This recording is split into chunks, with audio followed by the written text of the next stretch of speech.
Well, this starts National Cybersecurity Awareness Month, and we have a really interesting story. Our guest here, Gary Milewski, is with the company Snoopwall. Gary, thanks for being here. It's an interesting and alarming story that you have about this study. I think this is bigger than Ebola right now because 500 million people are infected and they don't know it. But it's not them, it's their smartphones. So tell me the breakdown. How does this happen? So let me give you an example. If you went to the hardware store, you'd buy a flashlight and you'd turn it on and you'd use it to find your car keys at night or to do some work. We've all installed a flashlight app on our phones. This is the app that you put on and it just goes up. It's a flashlight. Exactly. And instead of being a normal flashlight, when you hit the on button, this flashlight app is kind of like a real flashlight from the hardware store, except it was made by Mr. Gadget. And it opens up and it says, Brett, can I have your name, address, credit cards, bank account information, family photos, videos, where you're located right now, and all your friends and contacts, and can I send that out over this little satellite dish attached to the flashlight? You probably wouldn't buy that flashlight and you wouldn't hit the on switch. But that's what's happening? That's what's happening. The top 10 flashlight apps today that you can download from the Google Play Store are all malware. They're malicious, they're spying, they're snooping, and they're stealing. So where does that information go? What happens to it?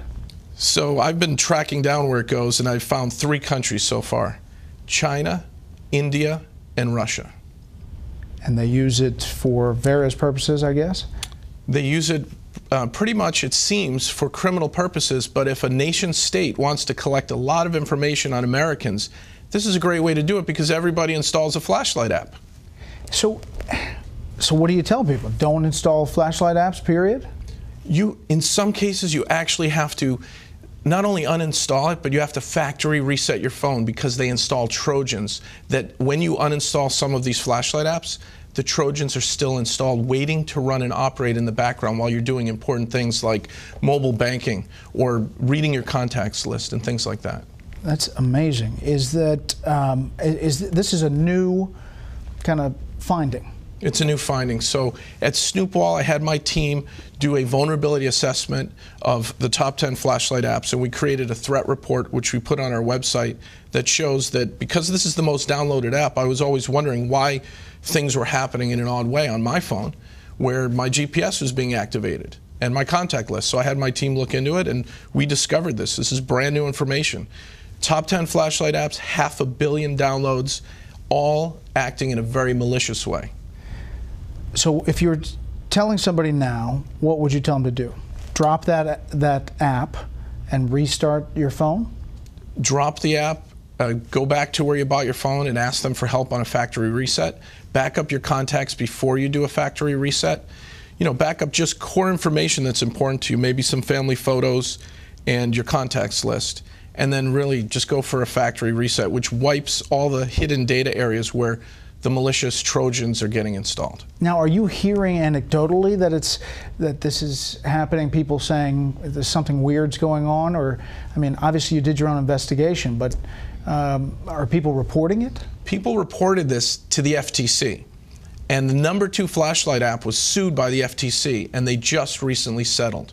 They had 50 million downloads at the time, and Brightest Flashlight, which most of us have on our smartphones, had to, in the settlement, agree to put up a privacy policy before you run their app. The privacy policy, Brett, is 25 pages of legalese saying, yes, we spy on you, yes, we geolocate you, yes, we want your mobile data off your phone. We want all this info, accept or don't run our app. And most people don't read it and they hit accept. That was their settlement with the FTC.